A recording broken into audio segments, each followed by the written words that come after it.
بسم اللہ الرحمن الرحیم۔ رسول اللہ صلی اللہ علیہ وسلم نے ارشاد فرمایا، جو شخص ظالم کے ساتھ اس کی مدد کے لیے چلتا ہے حالانکہ وہ جانتا ہے کہ وہ ظالم ہے تو یقیناً وہ اسلام سے نکل جاتا ہے۔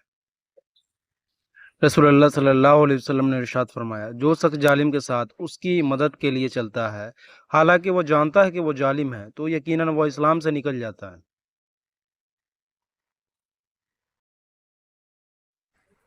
بسم اللہ الرحمن الرحیم۔ رسول اللہ صلی اللہ علیہ وسلم نے ارشاد فرمایا، جو شخص حق ہوتے ہوئے جھگڑے کو ترک کر دے اس کے لیے جنت کے درمیانی حصے میں مکان بنا دیا جاتا ہے۔ رسول اللہ صلی اللہ علیہ وسلم نے ارشاد فرمایا، جو شخص حق ہوتے ہوئے جھگڑے کو ترک کر دے اس کے لیے جنت کے درمیانی حصے میں مکان بنا دیا جاتا ہے۔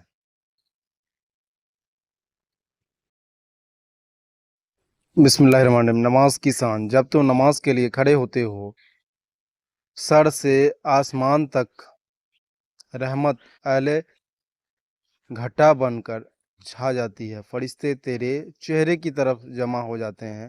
ایک فرشتے پکارتا ہے، اے نمازی، اگر تو دیکھ لے کہ تیرے سامنے کون ہے اور تو کس سے بات کر رہا ہے تو اللہ کی قسم تو قیامت تک سلام نہ پھیرے۔ اللہ ہم سب کو 5 وقت کا نمازی بنائے، آمین۔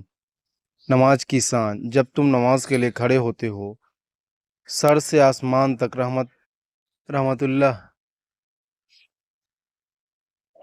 گھٹا بن کر چھا جاتی ہے، فرشتے تیرے چہرے کی طرف جمع ہو جاتے ہیں۔ ایک فرشتہ پکارتا ہے، اے نمازی، اگر تو دیکھ لے کہ تیرے سامنے کون ہے اور تو کس سے بات کر رہا ہے تو اللہ کی قسم تو قیامت تک سلام نہ پھیرے۔ اللہ ہم سب کو 5 وقت کا نمازی بنائے، آمین۔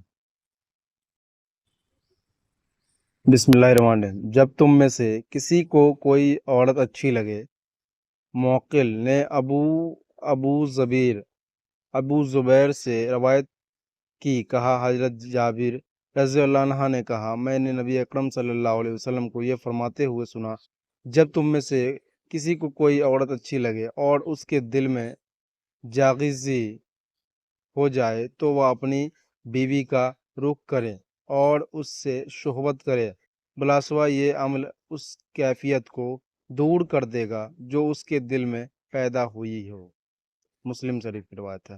جب تم میں سے کسی کو کوئی عورت اچھی لگے، موقل نے ابو زبیر سے روایت کی ہے، کہا حضرت جابر رضی اللہ عنہ نے کہا، میں نے نبی کریم صلی اللہ علیہ وسلم کو یہ فرماتے ہوئے سنا، جب تم میں سے کسی کو کوئی عورت اچھی لگے اور اس کے دل میں جاغزی ہو جائے تو وہ اپنی بیوی کا رخ کرے اور اس سے صحبت کرے، بلاشبہ یہ عمل اس کیفیت کو دور کر دے گا جو اس کے دل میں پیدا ہوئی ہے۔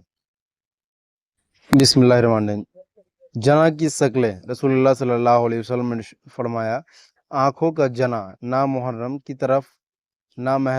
کی طرف دیکھنا ہے، کانوں کا جنا نامحرم کو عورت سے شہوت انگیز باتیں سننا ہے، اور زبان کا جنا محرم عورت سے شہوت انگیز باتیں کرنا ہے، اور ہاتھوں کا جنا نامحرم عورت کو برے ارادے سے چھونا ہے، اور پاؤں کا جنا بدکاری کی طرف جانا اور دل کا خواہش و آرزو کرتا ہے، اور شرمگاہ اس کی تصدیق یا تکذیب کرتی ہے۔ جنا کی شکلیں۔ رسول اللہ صلی اللہ علیہ وسلم نے ارشاد فرمایا، آنکھوں کا جنا نامحرم کی طرف دیکھنا، کانوں کا جنا نامحرم عورت سے شہوت انگیز باتیں سننا، اور زبان کا جنا نامحرم عورت سے شہوت انگیز باتیں کرنا، اور ہاتھوں کا جنا نامحرم عورت کو برے ارادے سے چھونا ہے، اور پاؤں کا جنا بدکاری کی طرف جانا اور دل خواہش و آرزو کرتا ہے، اور شرمگاہ اس کی تصدیق یا تکذیب کرتی ہے۔ بسم اللہ الرحمن الرحیم۔ آپ صلی اللہ علیہ وسلم نے فرمایا، کوئی بھی مسلمان جو ایک درخت کا پودا لگائے یا کھیتی میں بیج بوئے، پھر اس میں سے پرندہ یا انسان یا جانور جو بھی کھاتے ہیں وہ اس کی طرف سے صدقہ ہے، صحیح بخاری کی حدیث ہے۔ آپ صلی اللہ علیہ وسلم نے فرمایا، کوئی بھی مسلمان جو ایک درخت کا پودا لگائے یا کھیتی میں بیج بوئے، پھر اس میں سے پرندہ یا انسان یا جانور جو بھی کھاتے ہیں وہ اس کی طرف سے صدقہ ہے۔